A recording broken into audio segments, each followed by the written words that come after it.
Charles Leclerc parecia estar em uma posição fantástica para vencer o Grande Prêmio da Hungria, depois de conseguir uma surpreendente pole position no sábado e controlar o primeiro trecho da corrida à frente de Oscar Piastri. O ritmo de Leclerc era forte o suficiente para se defender da McLaren, mesmo quando Piastri foi instruído a se aproximar durante a primeira rodada de pitstops. O máximo que conseguiu foi reduzir a diferença para cerca de 2,5 segundos. Após os pitstops, Leclerc voltou à pista confortavelmente à frente de Piastri.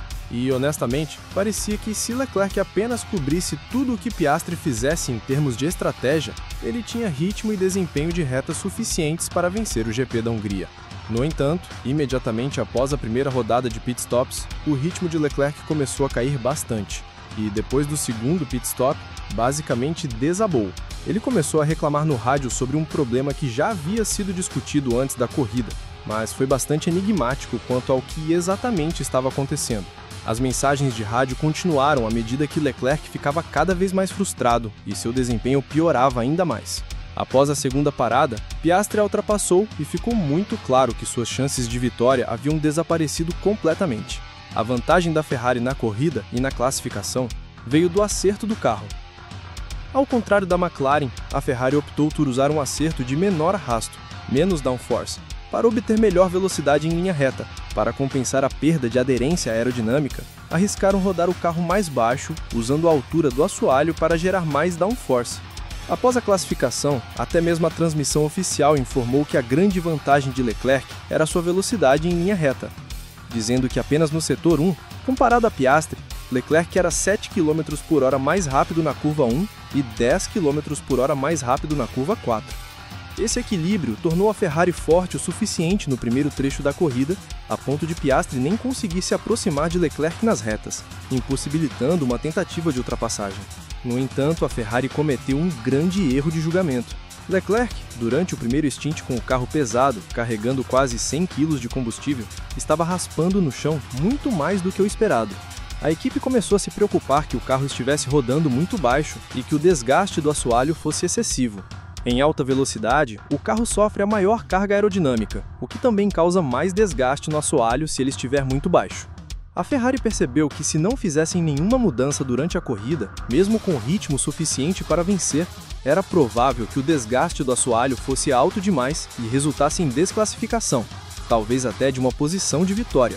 Isso foi exatamente o que aconteceu com os dois carros em Xangai, e a Ferrari não podia correr o risco de repetir o erro.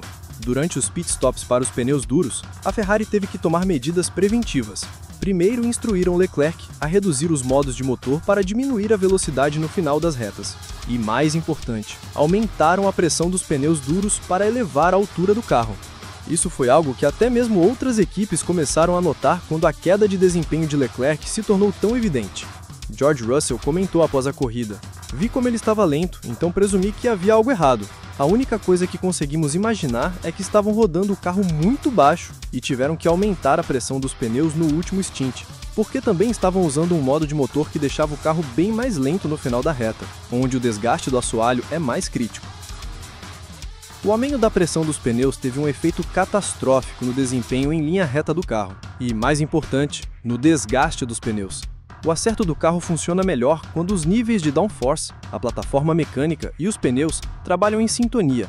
Ao aumentar as pressões além do que havia sido previsto antes da corrida, desestabilizou esse equilíbrio e tirou o carro da sua janela de funcionamento. Embora isso tenha ajudado a reduzir o desgaste do assoalho, com menos downforce, os pneus começaram a superaquecer muito mais rápido, resultando em significativamente menos aderência. E agora muita gente pensa que mais downforce gera mais desgaste de pneus, mas isso não é verdade. É um pouco contraintuitivo, mas se você olhar para os melhores carros da Fórmula 1, como a McLaren, por exemplo, quanto mais downforce você tem, mais facilmente o carro rotaciona nas curvas, porque menos trabalho é exigido da direção e do acelerador nas saídas de curva, para gerenciar a tração. Tudo isso faz com que os pneus trabalhem muito mais em cada curva, levando ao superaquecimento e a um desgaste mais acelerado. Algo que pode ter agravado ainda mais o problema foi o combustível. Normalmente, à medida que o combustível vai sendo consumido, o carro fica mais leve e, com a borracha se acumulando na pista, mesmo com o desgaste dos pneus, o ritmo tende a melhorar. No caso de Leclerc, no entanto, à medida que o carro foi ficando mais leve, o aumento da pressão dos pneus fez com que o carro ficasse ainda mais alto do que a Ferrari previa, o que significava ainda menos downforce conforme a corrida avançava, o que piorou ainda mais o ritmo de Leclerc, justamente quando deveria melhorar. Se olharmos os tempos de Leclerc, Piastri e Russell durante a corrida, no início e durante o primeiro stint, até o começo do segundo, todos estavam girando em torno de 1 minuto e 22. Mas na segunda metade da corrida, dá para ver que mesmo com tráfego e voltas inconstantes, Norris, Russell e Piastri foram ficando cada vez mais rápidos, baixando os tempos para cerca de 1 minuto e 20. Enquanto isso, Leclerc ficou mais lento, mesmo com o carro mais leve. No fim da corrida, ele estava mais lento do que no início, quando ainda carregava quase 100 kg de combustível. Essa foi a frustração que ouvimos no rádio durante a corrida, vendo seus rivais ficando cada vez mais rápidos, enquanto seu carro só piorava. Após a corrida, Leclerc voltou atrás em algumas das coisas que disse no rádio, porque na realidade a equipe não poderia saber que o desgaste do assoalho seria tão severo até ver como estava no primeiro stint. Antes de mais nada, preciso retirar o que disse no rádio, porque achei que era uma coisa, e depois recebi mais detalhes ao sair do carro. Na verdade, era um problema vindo do chassi, e nada que pudéssemos ter feito de diferente.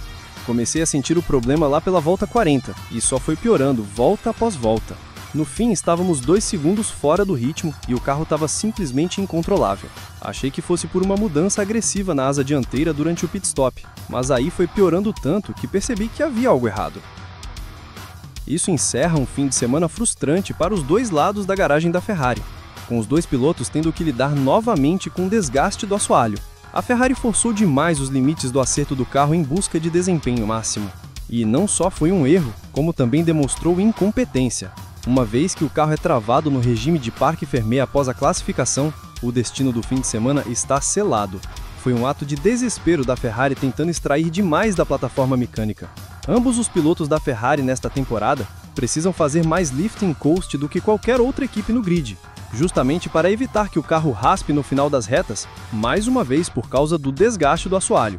Se o carro tivesse naturalmente mais downforce, não seria necessário correr o risco de andar tão baixo. Mas, como vimos na China, a equipe ainda não tem uma compreensão completa de como encontrar o melhor compromisso entre acerto e altura do carro para ter um carro rápido no sábado, competitivo no domingo e ainda legal ao final da corrida. E é isso aí, pessoal! Mais uma vez a Ferrari mostrou o quão tênue a linha entre a genialidade e o desastre na Fórmula 1. Um fim de semana que começou com esperança e terminou com frustração, tanto para Leclerc quanto para os fãs.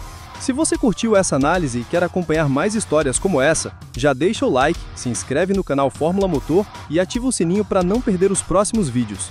Muito obrigado por assistir até aqui, seu apoio faz toda a diferença. Comenta aí o que você achou da decisão da Ferrari. Foi ousadia ou foi erro de amador? Quero saber a sua opinião. Nos vemos no próximo vídeo. Até lá!